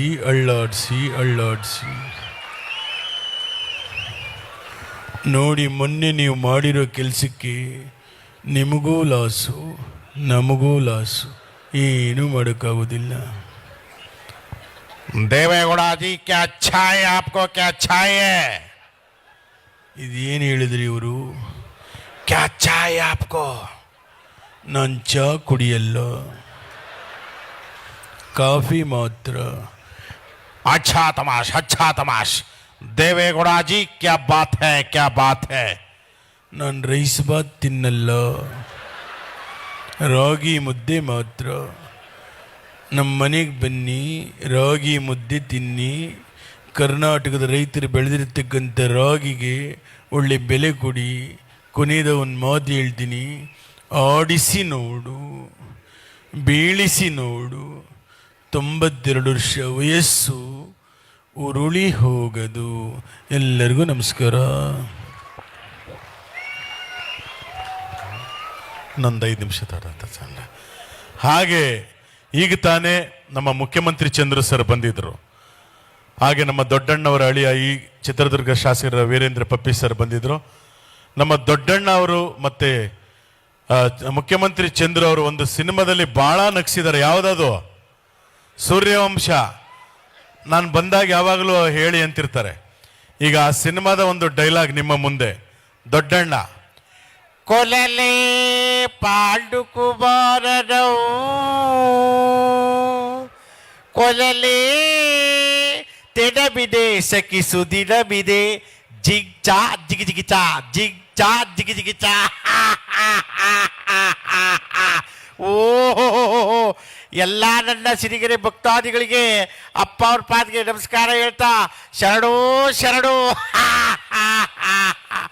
ಏನಿಲ್ಲ, ಅದೇ ಅವರು ನಮ್ಮ ಚಂದ್ರಣ್ಣ ಬಂದವರೇ, ಮುಖ್ಯಮಂತ್ರಿ ಚಂದ್ರು ಅವರು ಏನೋ ಕೇಳ್ತವ್ರೆ. ಅಂದಾಗೆ ಮಿಲ್ಟ್ರಿನ ಏನ್ ಬೇಕು? ಲೇ ಮೀಸೆ ಗುಂಡಕ್ತೀನೋ? ಅಯ್ಯೋ, ನನಗೇನು ಗೊತ್ತಿಲ್ಲ ಕಣಣ್ಣ, ನಾನು ಇನ್ನೂ ಚಿಕ್ಕ ಹುಡುಗ. ಏನೋ ನೀನು ಕೇಳ್ತಾ ಇದೀಯ ಅಂತ ಒಂದು ಸ್ವಲ್ಪ ಶಿವ ಫೋ. ಲೇ ಮೀಸೆ, ಆ ನಾಟಿ ಕೋಳಿ ಹೆಂಗೋ? ಯಾವ ನಾಟಿ ಕೋಳಿ ಅಣ್ಣ? ಸ್ವಲ್ಪನೂ ರಸಿಕತನೇ ಇಲ್ಲ. ಈಗ ಬಂದೋಯ್ತಲೋ ನಾಟಿ ಕೋಳಿ, ಹೆಂಗೋ? ಹೆಂಗೆ ಏನು ಅಂತ ನಮ್ಮ ತಾಯಿ ಸತ್ಯವಾಗ್ಲೂ ಗೊತ್ತಿಲ್ಲ ಕಣ. ನಾಳೆ ಅವ್ರ ಗಂಡ ಸಿಗಡಿ ಸಿದ್ಧ ರಿಲೀಸ್ ಆಗಿ ಬರ್ತಾರೆ, 4 ಹಾಫ್ ಮರ್ಡರ್ ಮಾಡವನೆ. ಅವ್ರು ಕೇಳ್ಬಿಟ್ಟು ಹೇಳ್ತೀನಿ ಬಿಡೋಣ. ಅಯ್ಯೋ ಬೇಡ ಬಿಡು, ಯಾಕೆ ಬೇಕು? ಏಯ್, ನಾಟಿ ಕೋಳಿ ಬೇಕು ನೋಡು, ನಾಟಿ ಕೋಳಿ ತೇರೆ ಬದ್ ಬಾಸ್. ಏನು ಅನ್ಕೊಂಬಿಟ್ಟಿದೀಯಾ? ಹೆಂಗೆ ಪಂಚು ಅಣ್ಣ ಹೊಟ್ಟೋಗ್ಬಿಟ್ಟವ್ರೆ. ಅಣ್ಣ, ಫೋಟೋ ತೆಗಿಬೇಕಾದ್ರೆ ಕ್ಯಾಮ್ರಾ ಮುಚ್ಚಳ ತೆಗಿಯೋದು ಮಾತ್ರ ಬರಿಬೇಡ ಕಣಣ್ಣ. ನಮ್ಮ ಟೆನ್ನಿಸ್ ಕೃಷ್ಣ ಬರ್ತಾವ್ರೆ. ಕೃಷ್ಣ, ಟೆನ್ನಿಸ್ ಕೃಷ್ಣ. ಆಯ್ ನಮಸ್ಕಾರ ಕಣ್ರಣ್ಣ, ನಮಸ್ಕಾರ ಕಣ್ರಕ್ಕ. ಮಾರಮ್ಮನ್ ಡಿಸ್ಕೋ. ದೊಡ್ಡಣ್ಣ, ಚಂಬಲ್ಲಿರ ಪಾಯಸ ಕೊಡಿ ದೊಡ್ಡಣ್ಣ. ಅಲ್ಲಲ್ಲಿ ಮನೆಗೆ ಬಂದರೆ 1 ಲೋಟ ನೀರು ಕೊಡಲ್ಲ, ಪಾಯಸ ಕೊಡ್ತಾ ಇದ್ದಾರೆ. ಭಲೇ ರುಚಿಕರವಾಗಿದೆ ಕಣೋ ಪಾಯಸ. ನೀನು ಯಾಕೋ ಕುಡಿಲಿಲ್ಲ ಟೆನ್ನಿಸ್ ಕೃಷ್ಣ? ಏನಿಲ್ಲ ಕಣಣ್ಣ, ಸಿರಿಗೆರೆಗೆ ಹೋಗಿದ್ನ, ತರಳು ಬಾಳು ಹುಣ್ಣಿಮೆ ಜಾತ್ರಾ ಮಹೋತ್ಸವ ನೋಡಿದ್ನ. ಭಕ್ತಿ ಭಾವ ಪರವಶದಲ್ಲಿ ಮಿಂದೆದ್ದು ಬರ್ತಾ ಇರಬೇಕಾದ್ರೆ ಯಾರ ಅಂಕಲ್ಲು ಪಾಯಸ ಕುಡೀರಿ ಅಂತ ನನ್ನ ಚೊಂಬಗೆ ಹಾಕಿದ್ರು ಕಣಣ್ಣ. ಕುಡಿಯೋಣ ಅಂತ ಕೆಳಗಿಟ್ರೆ ಒಂದು ನಾಯಿ ಬಂದು ನೆಕ್ಬಿಡ್ತು ಕಣಣ್ಣ. ವೇಸ್ಟ್ ಆಗುತ್ತೆ ಅಂತ ನಿಮಗೆ ಕೊಟ್ಟೆ, ಟೇಸ್ಟ್ ಆಗಿದೆ. ಥೂ ಅವ್ವೇಕರ ಮಗನೇ, ನಾಯಿ ಕೆಡಿಸಿರೋ ಪಾಯಸ ಕೊಟ್ಬಿಟ್ಟ. ಇದೇ ಚೊಂಬಲ್ಲಿ ಒಡೆದಾದ್ರೆ ತಲೆ ಎಗರೋಗ್ಬಿಡ್ಬೇಕು ನೋಡು. ದೊಡ್ಡಣ್ಣ ನಿನ್ನ ಹತ್ರಲ್ಲಾದ್ರೂ ಒಡಿ, ಚೊಂಬಲ್ ಮಾತ್ರ ಒಡಿಬೇಡ ದೊಡ್ಡಣ್ಣ. ಯಾಕೋ ಕೃಷ್ಣ, ದಿನ ಬೆಳಿಗ್ಗೆ ಶೌಚಕ್ಕೆ ಹೋದ್ರೆ ಅದರಲ್ಲೇ ನೀರು ತಗೊಂಡು ಹೋಗೋದು ಭಾಳ ಕಷ್ಟ. ಇದು ಯಾಕೆ ಹೇಳ್ತೀನಿ ಅಂದರೆ, ಕೆಲವರು ಕ್ಲೀನ್ನೆಸ್ಸೇ ಇರಲ್ಲ, ಎಲ್ಲೋಗ್ಲಿ ಎಲ್ಲ ತಿಂದುಬಿಡ್ತಾರೆ ತಗೊಂಡು. ನಮ್ಮ ಶೂಟಿಂಗ್ನಲ್ಲಿ ಅದಕ್ಕೆ ಎಲ್ಲಿ ಬಂದು ಕೈ ಹಾಕ್ತಾರೆ ಅಂತ, ಈ ಹಣ್ಣು ಹಂಪ್ಲ ಇರೋ ಸೀನ್ ಬಂದರೆ ಒಂದು ಎಲ್ಲರನ್ನೂ ನೋಡ್ರಪ್ಪ, ಹಣ್ಣು ಸ್ವೀಟಿಗೆಲ್ಲ ಕೆಮಿಕಲ್ ಹಾಕ್ತಾ ಇದೀವಿ ಅಂತ ಯಾವುದೋ ಒಂದು ಸ್ಪ್ರೇ ಹೊಡೆದು ಬಿಡ್ತಾರೆ, ಸೊಳ್ಳೆ ಔಷಧಿನೋ ಜಿರ್ಗಿಣಿದೋ. ಯಾರೂ ಮುಟ್ಟಲ್ಲ. ಕೆಲವರು ಮಿಠಾಯಿ ತಗೊಳಕ್ಕೆ ಹೋಗ್ತಾರೆ, ಮಿಠಾಯಿನ ಎಷ್ಟು KG, ಅರ್ಧ KG ಅಲ್ಲೇ ತಿನ್ಕೊಂಡ್ಬಿಡ್ತಾರೆ. ಕಡಲೆಕಾಯಿ ತಗೊಳಕ್ಕೆ ಹೋಗ್ತಾರೆ, ತಗೊಳ್ಳೋದು 10 ರೂಪಾಯಿ, ಕಡಲೆಕಾಯಿ 5 ರೂಪಾಯಿಂದ ಅವರೇ ತಿನ್ಕೊಂಡ್ಬಿಡ್ತಾರೆ. ಅದಕ್ಕೆ ಮುಟ್ಟಿ ತಿನ್ಕೊಂಬೇಡಿ. ಯಾಕಂದ್ರೆ ಹಿಂಗೆ ಒಬ್ಬನಿಗೆ ಅಭ್ಯಾಸ ಇತ್ತು. ಒಂದು ಮನೆಗೆ ಹೋದ್ವಿ, ಬಿಸ್ಕೆಟ್ ಇತ್ತು, ಮನೆಯವರಿಲ್ಲ ಅಂದರೆ ನನಗೆ ಹೊಟ್ಟೆ ತೆಗೆದ್ರು ಗಬಗಬನ್ ತಿನ್ಬಿಟ್ಟ. ಅವ್ರ ಮನೆ ನಾಯಿ ಒಂದೇ ಸಮ ಬೊಗಳ್ತಾ ಇದೆ. ಯಾಕೆ ಅಂದರೆ ಪಾಪ ಅವ್ರು ನಾಯಿ ಬಿಸ್ಕೆಟ್ ಇಟ್ಟಿದ್ರು ಅಲ್ಲಿ. ನೋಡೋದು ಬೇಡವೆ, ಈ ಥರ ಆಗತ್ವೆ. ಇರಲಿ. ಹಾಗೆ ನಮ್ಮ ರೆಬಲ್ ಸ್ಟಾರ್ ಅಂಬರೀಷ್ ಅವರ ಒಂದು ಧ್ವನಿ, ಇನ್ನೂ ಕಾರ್ಯಕ್ರಮಗಳಿರೋದ್ರಿಂದ ಒಂದು 4-5 ಜನ ಹಿರಿಯ ನಟರ ಧ್ವನಿಗಳು ನಿಮ್ಮ ಮುಂದೆ. ನಮ್ಮ ಮಂಡ್ಯದ ಗಂಡು ರೆಬಲ್ ಸ್ಟಾರ್ ಅಂಬರೀಷ್ ಅವರ ಒಂದು ಧ್ವನಿ. ಇಲ್ಲ, ಚಾನ್ಸೇ ಇಲ್ಲ, ನೋ ವೇ. ಅದಕ್ಕೆ ಹೇಳೋದು, ನಮಗೆ ಯಾವತ್ತು ಅಷ್ಟೇ, ನಿಮಗೆ ಗೊತ್ತಿರಬೇಕು, ನಾವೇನೇ ಮಾಡಿದ್ರೆ ಆಡಂಬರದ ಜೀವನ ಮಾಡ್ತೀವಿ. 4 ತಿಳಿ ಹೇಳಿ ಬುದ್ಧಿ ಹೇಳೋರಂದ್ರೆ ನಮ್ಮ ಧರ್ಮಾಧೀಶರು, ಮಠಾಧೀಶರು. ಇವತ್ತಿಂಥ ದಾಸೋಹದ ಜೊತೆಗೆ ನಮಗೆ ನೀರು ಬೇಕು, ಅನ್ನ ಬೇಕು, ವಿದ್ಯೆ ಬೇಕು ಅಂತ ಕೇಳೋ ಸ್ವಾಮೀಜಿಗಳು ಇಂಥವ್ರು ಇರೋದ್ರಿಂದಲೇ ನಾವೆಲ್ಲ ಚೆನ್ನಾಗಿರೋದು. ಆದ್ದರಿಂದ ನಿಮ್ಮೆಲ್ಲರ ಚಪ್ಪಾಳೆ ನಮಗೆಲ್ಲ ಶ್ರೀಗಳ ಪಾದಾರವಿಂದ. ಯಾವ ನಾವು ಸೈಡಲ್ಲಿ ಮಾತಾಡೋನು, ಆಯ್ತು ಬರ್ತೀನಿ ಇರಪ್ಪ. ಅವನು ಹೇಳ್ತಾವನೆ, ನಿಮ್ಮ ಕುಚುಕು ಗೆಳೆಯ ವಿಷ್ಣುವರ್ಧನ್ ಅವ್ರು ಕಳಿಸಿ ಅಂತ. ಬರ್ಬೇಕಾ ಬೇಡವಾ? ವಿಷ್ಣುವರ್ಧನ್ ಬರ್ಬೇಕಾ ಬೇಡವಾ? ಲೇ ಮುತ್ತ ಬಾರ್ಲಾ, ನನ್ನ ಕುಚುಕು ಗೆಳೆಯ, ಎಲ್ಲ ಕರೀತಾವ್ರೆ. ಬರ್ತೀನಿ, ನಮಸ್ಕಾರ. ಈಗ ನಿಮ್ಮ ಮುಂದೆ ನಮ್ಮ ಅಭಿನಯ ಭಾರ್ಗವ ಸಾಹಸ ಸಿಂಹ ಡಾಕ್ಟರ್ ವಿಷ್ಣುವರ್ಧನ್ ಅವರ ಒಂದು ಧ್ವನಿ. ಓಯ್, ನೀನು ಮಂತ್ರಿ ಆದ್ರೆ ನಾನು ರಾಜ, ರಾಜ. ನಮ್ಮಿಂದ ನೀವು, ನಿಮ್ಮಿಂದ ನಾವಲ್ಲ. ಇದು ನನ್ನ ಸಿನಿಮಾ ಡೈಲಾಗ್ ಇರ್ಬೋದು. ನಾನು ಹೇಳ್ತಾ ಇದ್ದೆ, ಈ ಕೈ ಕನ್ನಡಿಗರ ಆಸ್ತಿ, 5 ಬೆರಳಲ್ಲಿರೋದು 5 ಕೋಟಿ ಕನ್ನಡಿಗರ ಶಕ್ತಿ. ಮುಸ್ಲಿಮರು ಹೊಡೆದ್ರೆ ಎದುರಾಳು ಎದ್ದು ಬಂದದ್ದು ಚರಿತ್ರೆಯಲ್ಲಿಲ್ಲ. ಇದೆಲ್ಲ ನನ್ನ ಸಿನಿಮಾ ಡೈಲಾಗ್. ನಾವು ತೆರೆ ಮೇಲೆ ಹೀರೋಗಳಷ್ಟೇ, ಆದ್ರೆ ನಿಜವಾದ ಹೀರೋ ಯಾರು ಗೊತ್ತಾ ನಿಮ್ಗೆ? ಈ ದೇಶ ಕಾಯ್ತಾನಲ್ಲ ಯೋಧ, ಅವನು ನಮ್ಮ ನಿಜವಾದ ಹೀರೋ. ಉತ್ತಿ ಬಿತ್ತಿ ಅನ್ನ ಕೊಡ್ತಾನಲ್ಲ ರೈತ, ಅವನು ನಮ್ಮ ನಿಜವಾದ ಹೀರೋ. ಅಷ್ಟೇ ಯಾಕೆ, ನಮ್ಮನ್ನೆಲ್ಲ ಕಾಪಾಡುವಂತ ಈ ಧರ್ಮಾಧೀಶರು ನಮ್ಮ ನಿಜವಾದ ಹೀರೋ. ಎದೆ ತಟ್ಕೊಂಡೇಳಿ, ನಿಮ್ಮ ನಿಜವಾದ ಹೀರೋ ಮತ್ತೊಮ್ಮೆ ಕೇಳಿದ್ರೆ ನಮ್ಗೆ ಜನ್ಮ ಕೊಟ್ಟಂತ ತಂದೆ ತಾಯಿಗಳು, ಅವರೇ ನಮ್ಮ ನಿಜವಾದ ಹೀರೋ. ಹೀರೋಯಿನ್ ಚಪ್ಪಾಳೆ ತಟ್ಟಿದ್ರೆ ಇವ್ರಿಗೆ ಹೌಲ ಹೌಲ. ಹಾಗೇನೆ ನಮ್ಮ ಹಿರಿಯ ನಟ ಶಂಕರ್ ನಾಗ್ ಅವರ ಒಂದು ಧ್ವನಿ. ಶಂಕರ್ ನಾಗ್. ಗೀತಾಂಜಲಿ ಆಲೂಗೆನ್ನೆಗೆ ಅಂತ ಹಾಡು ಹೇಳ್ಕೊಂಡು, ನೋಡಿ ಸ್ವಾಮಿ, ನಾವಿರೋದು ಹೀಗೆ ಅಂತ ಬಂದವ್ರು ನಾವು. ಎಲ್ಲರೂ ಕೇಳ್ತಾರೆ, ಶಂಕರ್ ನಾಗ್ ಅವರೇ ನಿಮ್ಮ ಸ್ಮಾರಕ ಎಲ್ಲಿದೆ ಅಂತ. ನಾನು ಹೇಳೋದಿಷ್ಟೇ, ನೀವು ಬೆಂಗಳೂರಾಗಲಿ ಮತ್ತೊಂದು ಕಡೆ ಆಗಲಿ ನಿಮ್ಮ ಶಂಕರ್ ನಾಗ್ ಸ್ಮಾರಕ ಹುಡುಕ್ಬೇಡಿ. ನೀವು ಆಟೋ ಹತ್ತಬೇಕಾದ್ರೆ ಹಿಂದೆನ ಮುಂದೆನೋ ನನಗೋಸ್ಕರ ಇಷ್ಟು ಜಾಗ ಕೊಟ್ಟೊಂದು ಫೋಟೋ ಹಾಕಿರ್ತಾರಲ್ಲ ಆಟೋದಲ್ಲಿ, ಅದೇ ನನ್ನ ದೊಡ್ಡ ಸ್ಮಾರಕ ಅಂತ ಹೇಳ್ತಾ ನಾನು ಮಾತನ್ನ ಮುಕ್ತಾಯ ಮಾಡ್ತಾ ಇದ್ದೀನಿ. ಎಲ್ಲ ನಮಸ್ಕಾರ, ಥ್ಯಾಂಕ್ ಯು. ಬರಲಾ.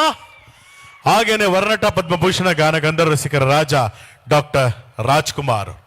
ಹುಟ್ಟಿದರೆ ಕನ್ನಡ ನಾಡಲಿ ಹುಟ್ಟಬೇಕು, ಮೆಟ್ಟಿದರೆ ಕನ್ನಡ ಮಣ್ಣ ಮೆಟ್ಟಬೇಕು.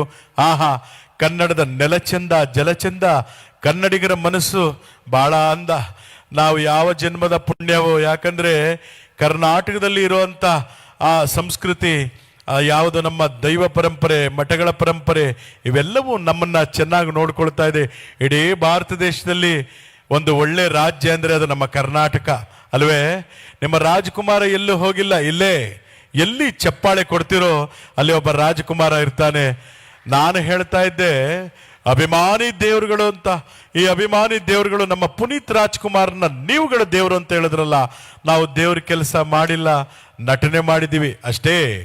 ಆದ್ರಿಂದ ನಿಮ್ಮೆಲ್ಲರ ಚಪ್ಪಾಳೆ ನಮ್ಮ ಕನ್ನಡ ಚಿತ್ರರಂಗದ ಮೇಲಿರಲಿ ಅಂತ ಹೇಳ್ತಾ ನನ್ನ ಮಾತನ್ನ ಮುಕ್ತಾಯ ಮಾಡ್ತಾ ಇದ್ದಾರೆ. ಅಭಿಮಾನಿ ದೇವರುಗಳೇ, ಶರಣಾರ್ಥಿ. ಹಾಗೆ ನಮ್ಮ ಕನ್ನಡದ ಕಟ್ಟಾಳು ವಾಟಾಳ್ ನಾಗರಾಜ್ ಅವರ ಒಂದು ಧ್ವನಿ. ವಾಟಾಳ್ ನಾಗರಾಜ್ ಅವರು, ಕಾವೇರಿ ನಮ್ಮದು, ಕರ್ನಾಟಕ ನಮ್ಮದು, ನೀವೆಲ್ಲ ನಮ್ಮವರು, ಒಡಿರಿ ಒಂದು ಚಪ್ಪಾಳೆ. ಸಾಕು, ನಿಲ್ಲಿಸಿ. ನಿಲ್ಲಿಸಲೇಬೇಕು. ನಾನು ಕರ್ನಾಟಕದಲ್ಲಿ ಕನ್ನಡಕ್ಕೋಸ್ಕರ ಒಂಟೆ ಮೆರವಣಿಗೆ ಮಾಡಿದ್ದೀನಿ, ನಾಯಿ ಮೆರವಣಿಗೆ ಮಾಡಿದ್ದೀನಿ, ಕತ್ತೆ ಮೆರವಣಿಗೆಯನ್ನು ಮಾಡಿದ್ದೀನಿ. ಯಾಕೆ? ಕರ್ನಾಟಕದಲ್ಲಿ ಕನ್ನಡ ಉಳಿಸಿ ಬೆಳೆಸಿ. ಇಲ್ಲ ಅಂತಂದ್ರೆ ನಾಳೆಯಿಂದ ಕರೆಂಟ್ ಬಂದ್, ನೀರ್ ಬಂದ್, ಆಟೋ ಬಂದ್, ಲಾರಿ ಬಂದ್, ಮೈಕ್ ಬಂದ್, ಮಾತ್ ಬಂದ್. ಬೆಳಿಗ್ಗೆ ಎದ್ರೆ 2 ಬಂದ್. ಅಣ್ಣ, ಬೆಳಿಗ್ಗೆ ಎದ್ದು 2 ಬಂದ್ ಅಂದ್ರಲ್ಲ ಏನು ಹುಡುಗಾಟ ಆಡ್ತೀರೇನ್ರಿ? ಬೆಳಿಗ್ಗೆ ಎದ್ದು 2 ಬಂದ್ ಅಂತಂದ್ರೆ ಹಾಲ್ ಬಂದ್, ಪೇಪರ್ ಬಂದ್ ಅಷ್ಟೇ ನೋಡಿ. ಹಾಗೆ ನಮ್ಮ ಶಿವರಾಜ್ ಕುಮಾರ್ ಅವರ ಒಂದು ಧ್ವನಿ. ಶಿವರಾಜ್ ಕುಮಾರ್ ಅವರು ಈಗ ತಾನೇ ಕ್ಯಾನ್ಸರ್ನ ಗೆದ್ದು ಬಂದಿದ್ದಾರೆ. ಪಾಪ ಅವ್ರು ಇನ್ನೂ 100 ಕಾಲ ಚೆನ್ನಾಗಿರ್ಲಿ ಅಂತ ಹೇಳ್ತಾ ಅವರ ಒಂದು ಧ್ವನಿ. ಅಪ್ಪಾಜಿಯವ್ರು ಯಾರು ಹೇಳೋದು ಅಭಿವೃದ್ಧಿ ಇರುತ್ತೆ 100%. ಯಾಕಂದರೆ ಇಂಥ ಕಾರ್ಯಕ್ರಮ ಬಂದಾಗ ತುಂಬಾ ಖುಷಿ ಆಗುತ್ತೆ. ನಿಮ್ಮೆಲ್ಲರ ಆಶೀರ್ವಾದದಿಂದ ಅದು ಯಾವುದೇ ಒಂದು ಬಂದರೂ ಕೂಡ ಗೆದ್ದು ಬಂದಿದ್ದೀವಿ. ಅದಕ್ಕೆ ನಿಮ್ಮ ಆಶೀರ್ವಾದನೇ ಕಾರಣ. ಅಪ್ಪು ನೆನೆಸ್ಕೊಂಡಾಗ ನನಗೊಂದು ಸಾಂಗ್ ಜ್ಞಾಪಕ ಬರುತ್ತೆ. ಅದು ಯಾವುದಪ್ಪ ಅಂದರೆ, ಬೊಂಬೆ ಹೇಳುತ್ತೈತೆ ಮತ್ತೆ ಹೇಳುತ್ತೈತೆ ಅಪ್ಪು ರಾಜಕುಮಾರ. ಇದು ನಾನು ಹೇಳಿದ್ರಲ್ಲ, ನೀವೇ ಹೇಳಿರೋದು. ಎಲ್ಲರಿಗೂ ಶುಭವಾಗಲಿ. ಶ್ರೀಗಳ ಆಶೀರ್ವಾದ ಪಡ್ಕೊಂಡು ಬೆಂಗಳೂರಿಗೆ ಹೋಗ್ತಾ ಇದ್ರಿ. ಎಲ್ಲ ನಮಸ್ಕಾರ, ಥ್ಯಾಂಕ್ ಯು. ಹಾಗೆ ನಮ್ಮ ಉಪೇಂದ್ರ ಅವರ ಒಂದು ಧ್ವನಿ. ರಿಯಲ್ ಸ್ಟಾರ್ ಉಪೇಂದ್ರ ಅವರು ನಮ್ಮ ಈ ಕಡೆ ಸ್ವಲ್ಪ ಎಲ್ಲ ಕೇಳ್ತಾ ಇದ್ದಾರೆ. ನಿಮ್ಗೋಸ್ಕರ ಹೊಸಬರದೊಂದೆರಡು ಡೈಲಾಗ್. ನಿಜವಾಗ್ಲೂ ಏನ್ ಹೇಳ್ಬೇಕು ಅಂತ ಗೊತ್ತಾಗ್ತಾ ಇಲ್ಲ. ಯಾವತ್ತು ತಿಳ್ಕೊಳ್ಳಿ, ಈ ಪ್ರೀತಿ ಪ್ರೇಮ ಎಲ್ಲ ಪುಸ್ತಕದ ಬದ್ದೇಕ ಅಂತ ಪ್ರೂವ್ ಆಗೋ. ಇದೆಲ್ಲ ನನ್ನ ಸಿನಿಮಾ ಡೈಲಾಗ್ ಇರ್ಬೋದು. ನಿಜವಾದ ಪ್ರೀತಿ ಪ್ರೇಮ ಅಂದ್ರೆ ಇವತ್ತು ನಮ್ಮ ತರಳಬಾಳು ಹುಣ್ಣಿಮೆ ಮಹೋತ್ಸವ, ಶ್ರೀಗಳ ಮಾತು ಕೇಳಬೇಕು, ಒಳ್ಳೊಳ್ಳೆ ಸ್ಟೇಜ್ ಪ್ರೋಗ್ರಾಮ್ಸ್ ಇದೆ ಅಂತ ಬಂದಿದ್ದೀರಲ್ಲ, ಇದು ನಿಮ್ಗಳ ನಿಜವಾದ ಲವ್ ಪ್ರೀತಿ. ಓಕೆನಾ? ಅದನ್ನ ಬಿಟ್ಟು ಒಂದು ಹುಡುಗ ಹುಡುಗಿ ಪಾರ್ಕಲ್ಲಿ ಕುತ್ಕೊಂಡ್ರೆ ಅದು ಲವ್ ಅಲ್ಲ, ಬೇರೆ. ಅದನ್ನೇ ರಕ್ತ ಕಣ್ಣೀರು ಶೈಲಿ ಹೇಳ್ತೀನಿ ಕೇಳಿ. I like it Kantha, like it. ಸಿಕ್ಕಾಪಡೆ ಇಷ್ಟಪಡೆ ಸಿಕ್ಕಾಪಡೆ ಎಲ್ಲ ಜನತೆನ ಕಾಂತ. ನನ್ನ ರಕ್ತ ಕಣ್ಣೀರು ಸಿನಿಮಾದಲ್ಲಿ ಹೇಳಿದ್ದೆ, ಇಷ್ಟು ಮ್ಯಾನ್ ಕಟ್ಕೊಂಡು ಅವಳು ಕಡೆವರೆಗೆ ಇಟ್ಕೊಂಡು ಅಳಿರೋವರೆಗೆ ಅಂತ. ದುಡ್ಡಿರ್ಬೇಕಾದ್ರೆ ದೊರೆ ಅಂತಾರೆ, ಬಾಯಲ್ಲಿ ನೊರೆ ಬರಬೇಕಾದ್ರೆ ಯಾರು ಹತ್ರ ಬರಲ್ಲ. Kantha I like it. Thank you. ಹಾಗೇನೆ ಚಾಲೆಂಜಿಂಗ್ ಸ್ಟಾರ್ ದರ್ಶನ್ ಅವರ ಒಂದು ಧ್ವನಿ ಕೇಳ್ತಾ ಇದ್ದಾರೆ. ಡಿ ಬಾಸ್ ಅವ್ರದ್ದು. ಒಂಚೂರು ಮಾನಿಟರ್ ವಾಲ್ಯೂಮ್. ಹಲೋ. ಆಕ್ಚುಲಿ ಒಂದೊಂದು ಮಾತು ಹೇಳ್ತಾ ಇದ್ದೀನಿ ಚಿನ್ನ, ಒಂದೊಂದು ನಿಮಿಷ ಅಮ್ಮ. ನಿಮ್ ಪ್ರೀತಿ ಅಭಿಮಾನಕ್ಕೆ ದಾಸ ಯಾವತ್ತಿದ್ರು ಕಾಸ. ಒಂದೊಂದು ಮಾತು ಹೇಳ್ತಾ ಇದ್ದೀನಿ. ಯಾವತ್ತಷ್ಟು ನನ್ನ ಸಿನಿಮಾದಲ್ಲಿದ್ದಂಥ ಡೈಲಾಗು, ಆಕಾಶದಲ್ಲಿರೋ ನಕ್ಷತ್ರ, ನೀರಲ್ಲಿರೋ ಮೀನು, ನನ್ನ ಜೊತೆ ಇರೋ ನನ್ನ ಸೆಲೆಬ್ರಿಟಿಗಳು ಯಾವತ್ತು ಬದಲಾಗಲ್ಲ. ಹೆಣ್ಮಕ್ಳು ಹಾಕೊಳ್ಳೋ ಅರ್ಶಿನ ಕುಂಕುಮನೆ ಬಾವುಟ ಮಾಡ್ಕೊಂಡಿದೀವಿ. ಅಂತದ್ರಲ್ಲಿ ಬಾವುಟ ಮುಟ್ತಾರೆ ಬಿಡಲ್ಲ. ಹೆಣ್ಮಕ್ಳು ತಂಟಕ್ಕೆ ಬಂದ್ರೆ ಮೊಲ್ಲ ಜಿಲ್ದೆ ನುಗ್ಗೊಡಿತೀವಿ. ಎಲ್ಲರಿಗೂ ನಮಸ್ಕಾರ. ಥ್ಯಾಂಕ್ ಯು ಚಿನ್ನ, ಥ್ಯಾಂಕ್ ಯು ಅಮ್ಮ. ಹಾಗೆ ನಮ್ಮ ಕಿಚ್ಚ ಸುದೀಪ್ ಅವರ ಒಂದು ಧ್ವನಿ. ಬಿಗ್ ಬಾಸ್ ಕಿಚ್ಚ ಸುದೀಪ್ ಅವರ ಒಂದು ಧ್ವನಿ. Bigg Boss season 11. Huccha Venkat ಮತ್ತು ವರ್ತೂರು ಸಂತೋಷ್ ಅವರೇ, ನೀವು ನಿಮ್ಮ ತಂದೆ ಬಗ್ಗೆ ಹೇಳಿ. ನಮ್ಮಪ್ಪ ಕೋಟ್ಯಾಧಿಪತಿ, ಅರ್ಥ ಆಯ್ತಾ? ನಿಮ್ಮಪ್ಪ ಕೋಟ್ಯಾಧಿಪತಿ ಆದರೂ ಮದುವೆ ಆಗಿಲ್ಲ, ಯಾಕೆ? ನಾನೇ 10 ರೂಪಾಯಿ 20 ರೂಪಾಯಿ ಕಷ್ಟಪಡ್ತಾ ಇದ್ದೀನಿ. ಬೇಡಪ್ಪ, ಮದುವೆ ಸಮಸ್ಯೆನೇ ಬೇಡ. ಕಾವೇರಿ ನಿನ್ನ ಮಡಿಲಲ್ಲಿ ಮಲಗುವೆ ನಾನಮ್ಮ. ಅವ್ರು ಆ ಕಡೆ ಎಕ್ಸಿಟ್ ಆದ್ರು. ವರ್ತೂರು ಸಂತೋಷ್ ಅಂತ ಕಂಟೆಸ್ಟೆಂಟು. ವರ್ತೂರು ಸಂತೋಷ್ ಅವರೇ, ನೀವು ನಿಮ್ಮ ಅಪ್ಪನ ಬಗ್ಗೆ ಏನು ಹೇಳ್ತೀರಾ? ಅಣ್ಣ, ನಾನು ನಮ್ಮ ಅಪ್ಪನ ಹುಟ್ಟಿರೋದಣ್ಣ. ನಮ್ಮ ಅಪ್ಪನ ಕೊಟ್ಟಿರೋದಕ್ಕೆ ನಮ್ಮ ಅಪ್ಪನ ದುಡ್ಡಲ್ಲಿ ಶೋಕಿ ಮಾಡ್ತೀನಿ ಅಣ್ಣ. ದಯವಿಟ್ಟು ಒಂದು ಅರ್ಥ ಮಾಡಗ್ರಿ. ಜಾತ್ರಾ ಮಹೋತ್ಸವ ಒಳ್ಳೇದಾಗ್ತೈತ್ರಿ. ಯಾಕಂದ್ರೆ ನಾನು ಹೇಳ್ತಾ ಇದ್ದೆ, ಹಳ್ಳಿ ಮಕ್ಕಳು ರೈತರ ಮಕ್ಕಳಿಗೆ ಹೆಣ್ಣು ಕೊಡ್ರಕ್ಕ. ಹಳ್ಳಿ ಮಕ್ಕಳು ರೈತರ ಮಕ್ಕಳು ಅಂತ ಹೆಣ್ಣು ಕೊಡದೆ ನೀವು ಇರಬೇಡ್ರಿ. ವರ್ಷದೊಳಗೆ ಮಕ್ಕಳು ಕೊಡ್ತಾರೆ ನೋಡ್ರಿ ಅವರು. ನೀವು ಬರೀ ಸಾಫ್ಟ್ವೇರ್ ಅಂದರೆ ಅವರು ಕೆಲವರು ಡೈವರ್ಸ್ ಕೊಡೋರು. ನಮ್ಮ ರೈತರ ಮಕ್ಕಳಿಗೆ ಹೆಣ್ಣು ಕೊಡ್ರಿ. ರೈತರೇನು ಸುಮ್ಮನೆ ಅಲ್ಲ, ಕೋಟ್ಯಾಧಿಪತಿಗಳು ಅವರು. ಏನ್ರಣ್ಣ, ಕರೆಕ್ಟಾ? ಆಯಿತು, ಬರ್ತೀನಣ್ಣ. ಹಳ್ಳಿ ಮಕ್ಕಳು ರೈತರ ಮಕ್ಕಳು ಹೆಣ್ಣು ಕೊಡಿ ಅಂತಂತ ವರ್ತೂರು ಸಂತೋಷ್ಗೆ ಒಂದು ಚಪ್ಪಾಳೆ ತಟ್ಟಿ. Thank you. ಹಾಗೇನೆ ನಮ್ಮ ದತ್ತಣ್ಣ ಅವರು, ಹಿರಿಯ ನಟ ದತ್ತಣ್ಣ ಅವ್ರದ್ದು. ಯಾಕಂದ್ರೆ ಧ್ವನಿ ಮಾಡೋದಕ್ಕೆ ಬೇಕಾದಷ್ಟು ಇದೆ, ಆದರೆ ಕೊನೆಯ ಧ್ವನಿ ಮಾಡಿ ಮುಗಿಸ್ತೇನೆ. ಕೆಲವರು ನನಗೆ ಮದುವೆ ಆಗಿಲ್ಲ 30 ಆಯ್ತು ಮದುವೆ ಆಗಿಲ್ಲ, 35 ಆಯ್ತು ಮದುವೆ ಆಗಿಲ್ಲ, 40 ಆಯ್ತು ಮದುವೆ ಆಗಿಲ್ಲ ಅಂತ ಯಾರ್ಯಾರು ಅನ್ಕೊಂಡಿದ್ದೀರಿ ಅಂಥವ್ರಿಗೊಂದು ಸಾಂತ್ವನದ ಮಾತು ಹೇಳ್ತಾರೆ. ನಮ್ಮ ದತ್ತಣ್ಣವ್ರು, ಅವರೇ ಮದುವೆ ಆಗಿಲ್ಲ, ಹಿರಿಯ ನಟರು. ಈಗ ಅವ್ರು ಏನು ಹೇಳ್ಬೋದು ಕೇಳಿ. ಯಾರ್ಯಾರು ಮದುವೆ ಆಗಿಲ್ಲ ಅಂತ ಕೊರಗ್ತಾ ಇದ್ರು ಗಂಡಸರು, ಅವ್ರಿಗೆ ಹೇಳ್ತಾ ಇದ್ದಾರೆ ನೋಡಿ. ಮದುವೆ ಆಗದಿರೋ ಗಂಡಸರು ಕೇಳ್ಕೊಳ್ರಪ್ಪ, ಒಂದು ಮಾತು ಹೇಳ. ಎಲ್ಲರಿಗೂ ನಮಸ್ಕಾರ, ಬರ್ತೀನಿ, ನಮಸ್ಕಾರ.